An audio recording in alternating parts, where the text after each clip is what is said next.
Good morning student. आज मैं आपको क्लास सेकेंड सब्जेक्ट ईवीएस का तीसरा अध्याय स्टार्ट करवा रहा हूँ। तो सबसे पहले आप अपनी ईवीएस की बुक ओपन करेंगे, जल्दी से ओपन कर लेंगे। स्टार्ट करते हैं और आप अपना ध्यान अपनी बुक में ही रखेंगे। वस्त्र के बारे में ये हमारा अध्याय है। हमारे जीवन की मुख्य आवश्यकताएं हैं भोजन, जल, आवास, वस्त्र। ये हमारे जीवन के लिए अति महत्वपूर्ण है। ये चीजें, ये चार हमारे जीवन के लिए बहुत अधिक महत्वपूर्ण होती है और इनका अध्ययन हम कर रहे हैं। आज हम वस्त्र का अध्ययन करेंगे। वस्त्र हमारे लिए क्यों आवश्यक है, वस्त्र कैसे बनते हैं और वस्त्र कितने प्रकार के होते हैं, ये सब हम पढ़ेंगे भी। तो सब अपनी बुक में अपना ध्यान रखेंगे। भोजन व जल की तरह ही वस्त्र हमारी मूलभूत आवश्यकता है।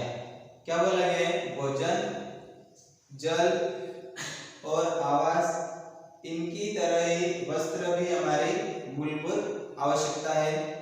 वस्त्र प्रत्येक मौसम में हमारी क्या करते हैं? रक्षा करते हैं। कैसे रक्षा करते हैं? वर्षा ऋतु में आपको वर्षा से बचाते हैं, ठंड की ऋतु में आपको ठंड से बचाते हैं, गर्मी की ऋतु में आपको धूप से बचाते हैं। और इस प्रकार से प्रत्येक मौसम में हमारी रक्षा करते हैं ये वस्त्र। और वस्त्रों द्वारा हम कैसे दिखते हैं? बहुत सुंदर और समृद्ध दिखाई देते हैं। वस्त्र कैसे रहते हैं? सुंदर वस्त्र हमें आकर्षक बनाते हैं। सुंदर वस्त्र हमें कैसे बनाते हैं? बहुत ही आकर्षक बनाते हैं। और वस्त्रों के प्रकार आते हैं। तो वस्त्रों के प्रकार, वस्त्र चार प्रकार के होते हैं। पहला है सूती वस्त्र, दूसरा है ऊनी वस्त्र, तीसरा रेशमी वस्त्र और चौथा है सिंथेटिक वस्त्र। कितने प्रकार के हैं? चार प्रकार के हैं। और देखते हैं हम सूती वस्त्र कैसे बनाए जाते हैं। सूती वस्त्र कपास के पौधों से प्राप्त रुई से बनाए जाते हैं। कपास खेतों में उगाया जाता है। कपास से रुई प्राप्त होती है और रुई को क्या करते हैं? काट सूत कर क्या करते हैं? धागा बना दिया जाता है। आधुनिक युग मशीनी युग है। अब अधिकतर कार्य मशीनों द्वारा होते हैं। पहले क्या करते? कैसी मशीन थी? इस प्रकार की आपकी बुक में देखो, ये महिला रखी है यहाँ पे, और इस प्रकार की मशीन थी। लेकिन आधुनिक युग, अब का युग क्या हो गया? मशीनी युग हो गया। अब इस युग में हर कार्य कैसे होते हैं? मशीनों से होते हैं। तो ध्यान से सुनेंगे सभी। और अब अधिकतर जो भी कार्य रहते हैं वह कैसे होते हैं? मशीनों द्वारा ही होते हैं। चरखे से सूत काट कर क्या बनाया जाता है? धागा। तो आधुनिक युग मशीनी युग है। अब अधिकतर कार्य कैसे होते हैं? मशीनों द्वारा। सूत तैयार होने के बाद रंगीन वस्त्र बनाने के लिए सूत को रंगा जाता है। जब धागा तैयार हो जाता है तो रंगीन वस्त्र बनाने के लिए क्या करते हैं? उसको सूत को रंगा जाता है। सूत से हथकरघा तथा कपड़ा मिलों पर कपड़ा बुना जाता है। बुनाई के पश्चात कपड़ों की आकर्षक रंगों और डिजाइनों में छपाई की जाती है। बुनाई हो जाती है, कपड़ा सिंपल कपड़ा बन जाता है। उसके बाद उससे आकर्षक रंगों और आकर्षक डिजाइनों में छपाई की जाती है। सूती वस्त्र हल्के, मुलायम और नमीरोधक होते हैं। और ये हमें कब पहननी चाहिए? गर्मी में। गर्मी व वर्षा में सूती वस्त्र विशेष रूप से आरामदायक होते हैं। गर्मी और वर्षा के ऋतु में ये कपड़े कैसे रहते हैं? बहुत ही विशेष प्रकार से आरामदायक होते हैं। ये कपड़े हल्के होते हैं, सूती सूती के वस्त्र ये हमें अधिक गर्मी शरीर में नहीं होने देते हैं, और अगर गर्मी होती है तो ये कपड़े हमारे जो पसीना रहता है उसको सोख लेते हैं। उसके बाद वर्षा के ऋतु में ये कपड़े जल्दी सूख भी जाते हैं, हल्के होते हैं और सूख भी जाते हैं, इसलिए यह वर्षा के लिए विशेष आरामदायक होते हैं। अब ऊनी वस्त्र आता है। ऊनी वस्त्र कैसे प्राप्त होते हैं? ऊनी वस्त्र और कब पहनते हैं? ऊनी वस्त्र हम ठंड की ऋतु में पहनते हैं, सर्दी की ऋतु में, और ये भेड़ों से प्राप्त ऊन से बनाए जाते हैं। ये भेड़ दिख रहा है आपको, इसके बालों से ऊन हमें प्राप्त होता है और इनसे फिर कपड़े बनाए जाते हैं। ध्यान से सुनिए सभी। सर्दी के मौसम में ऊनी वस्त्रों का उपयोग किया जाता है। ऊनी वस्त्र ऊन से बनाए जाते हैं। ऊन हमें कहाँ से प्राप्त होते हैं? तो भेड़ों से प्राप्त होते हैं। आजकल अन्य जानवरों के बालों का प्रयोग भी ऊन बनाने के लिए किया जाता है। आजकल अन्य जानवर, भेड़ के अलावा और अन्य जानवर जो उनसे भी ऊन प्राप्त करके ऊनी वस्त्र बनाए जाते हैं।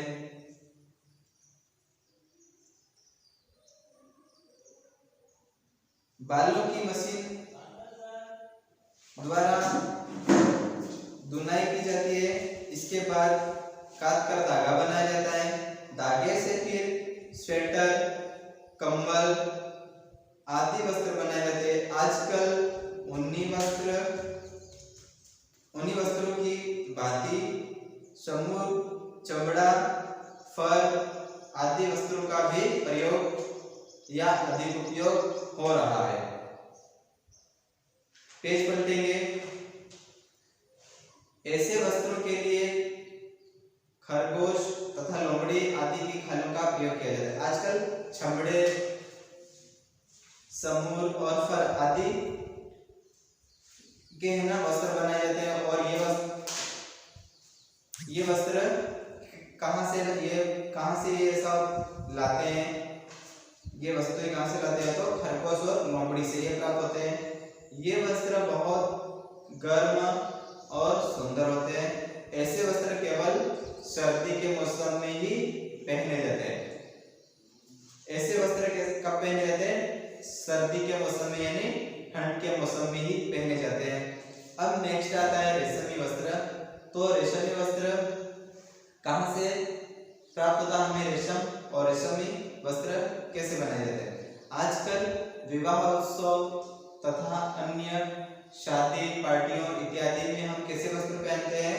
रेशमी वस्त्र पहनते हैं।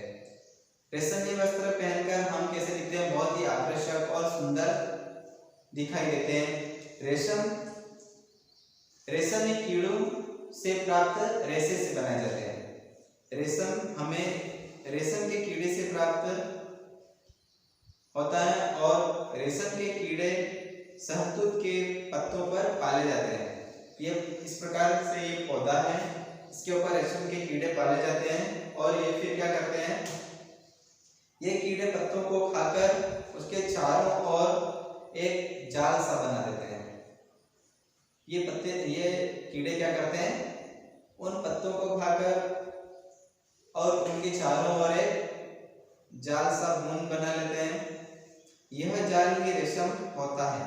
इसे एकत्र करके धागे के रूप में काटा जाता है और इसके बाद कपड़ा बुना जाता है। रेशमी वस्त्र बहुत सुंदर, हल्के व महीन होते हैं। ये वस्त्र पहनकर हम सुंदर और आकर्षक दिखाई देते हैं, रेशमी वस्त्र पहनकर। अब आता है सिंथेटिक वस्त्र। सिंथेटिक वस्त्र कैसे बनाए जाते हैं और ये कहाँ से प्राप्त होते हैं? आजकल कारखानों में कृत्रिम धागों से भी वस्त्र बनाए जाते हैं। कृत्रिम धागों से बने वस्त्र सिंथेटिक वस्त्र कहलाते हैं।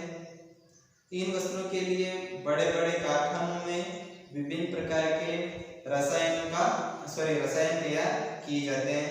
इन रसायनों द्वारा मुलायम, चिकने, हल्के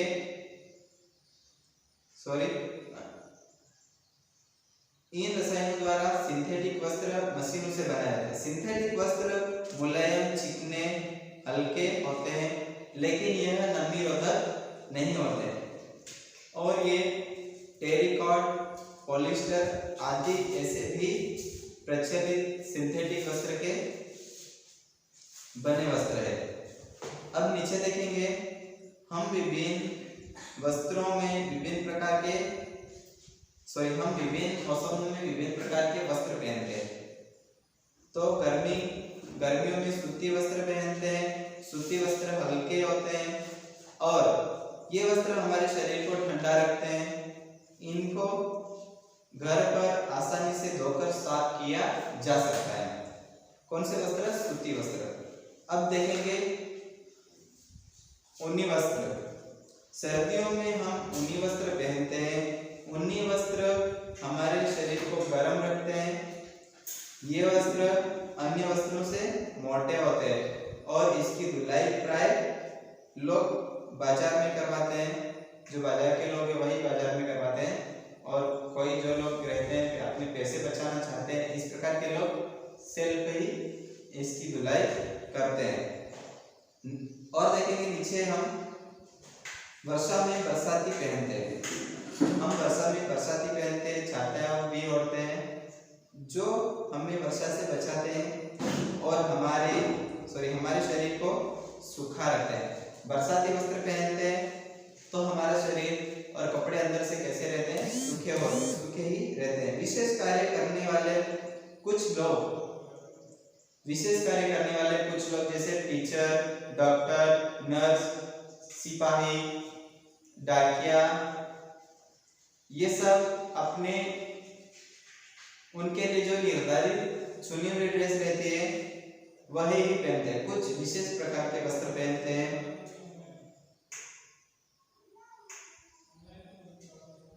हम इन लोगों को इनके वस्त्र देखकर ही पहचान सकते हैं कि यह क्या है। उनके वस्त्र जब पहने हुए होंगे तो भी हम पहचान सकेंगे कि यह क्या है। डॉक्टर को भी आप उसके वस्त्र पहनकर पहचान लोगे कि यह डॉक्टर है, यह पुलिस वाला है। इस प्रकार से उनकी अलग अलग ड्रेस रहती है। हम इन लोगों को इनके वस्त्रों से पहचान सकते हैं। स्कूली बच्चे अपने विद्यालय की वेशभूषा पहनते हैं या विद्यालय की यूनिफॉर्म पहनते हैं। हमारे देश के विभिन्न भागों की जलवायु भी भिन्न भिन्न है, इसलिए देश के विभिन्न भागों में रहने वाले लोग भिन्न भिन्न प्रकार के वस्त्र पहनते हैं। हमारे देश के विभिन्न भागों की जलवायु भी अलग अलग प्रकार की है, इसलिए देश के विभिन्न भागों में रहने वाले लोग क्या करते हैं? अलग अलग प्रकार के कपड़े पहनते हैं। कोई लोग कपड़ों से पहचान में आते हैं। बहुत से लोग जैसे ग्रामीण के लोग कैसे कपड़े पहनते हैं तो उनकी एक ड्रेसेस की पहचान रहती है। मार्केट के लोग, बाजार के लोग, उनकी भी अलग ड्रेस की पहचान रहती है। राजस्थानी लोग अलग ड्रेस पहनते हैं। मालवा के लोग अलग ड्रेस पहनते हैं। इस प्रकार से सभी अलग अलग अपने ड्रेस में अपने अपने क्षेत्र की ड्रेस पहनते हैं। वस्त्र हमारे शरीर की रक्षा करने के साथ साथ हमारी सभ्यता और संस्कृति के भी सूचक होते हैं। वस्त्र हमारे शरीर की रक्षा करने के साथ साथ क्या करते हैं? हमारी संस्कृति और सभ्यता के भी सूचक होते हैं। हमें वस्त्रों से पहचान सकते हैं कि ये लोग कहाँ के हैं। इस प्रकार से अतः हमें सदैव अपने समाज और संस्कृति के अनुरूप ही वस्त्र पहनने चाहिए। विदेशी सभ्यता अथवा संस्कृति की ओर हमें आकर्षित नहीं होना है। विदेशों में जैसे कपड़े पहनते हैं हमें उनकी सभ्यता और संस्कृति नहीं अपनाना है और उनकी ओर आकर्षित नहीं होना है। वस्त्र भले ही पुराने और कम कीमत वाले हो, लेकिन कैसे होने चाहिए? स्वच्छ या साफ सुथरे ही होने चाहिए। गंदे वस्त्र पहनने से हमारे शरीर में अनेक बीमारियां जन्म लेती है, अनेक बीमारियां उत्पन्न होती है। इसलिए कपड़े हमेशा कैसे पहनने चाहिए? साफ सुथरे धोकर कपड़े ही पहनना चाहिए। वही सभी लोग गंदे वस्त्र पहनने वालों से घृणा करते हैं। गंदे वस्त्र पहनने वाले लोगों के पास अधिकतर लोग नहीं जाते, उनसे बात करने की इच्छा कम रखते हैं उनके पास जाकर खाना नहीं खाते हैं, उनसे बात नहीं करते हैं, उनसे हमेशा दूर रहते हैं। इसलिए गंदे वस्त्र पहनने वाले लोगों पे लोग क्या करते हैं, घृणा करते हैं। इसलिए हमेशा कपड़े भले कैसे ही कम कीमत वाले क्यों ना हो और पुराने भी क्यों ना हो, लेकिन कैसे होने चाहिए, साफ सुथरे और धोए हुए होने चाहिए। तो बच्चों हमारा अध्याय यहाँ पे खत्म होता है और आप इसकी अच्छे से रीडिंग करेंगे 1-2 बार और आपको अच्छे से और समझ में आ जाएगा। इसके क्वेश्चन आंसर मैं आपको लिख कर आपके व्हाट्सएप पर भेजेंगे। तो थैंक यू, बाय बाय।